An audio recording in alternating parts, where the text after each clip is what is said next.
News 24 తెలుగుకు స్వాగతం. వార్తల్లోని ముఖ్యాంశాలు ఇప్పుడు చూద్దాం. సింహాచలం సింహాద్రి అప్పన్న దేవాలయంలో సంక్రాంతి సంబరాలు ఘనంగా ప్రారంభమయ్యాయి. ఈవో త్రినాథరావు భోగి మంటలను వెలిగించి సంబరాలను ప్రారంభించారు. భోగి, సంక్రాంతి, కనుమ 3 రోజులు స్వామివారి సన్నిధిలో విశేష పూజలు, ఉత్సవాలు జరిగాయి. సింహగిరిపై పల్లె వాతావరణం తలపించేలా పులివేషాలు, తప్పట్లు, గుళ్ళు, కోలాటాలు, పొలాల వాతావరణాన్ని ఏర్పాటు చేశారు. ఆలయ ప్రాంగణమంతా ముగ్గులతో అందంగా తీర్చిదిద్దారు.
ఏదైతే ఆచార వ్యవహారాలు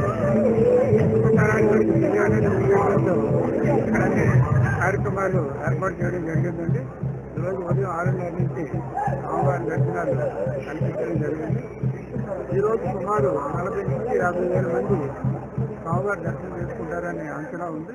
ఎందుకంటే గతసారి ఒక 40,000 మంది గత సంవత్సరం దర్శనం చేసుకోవడం జరిగింది.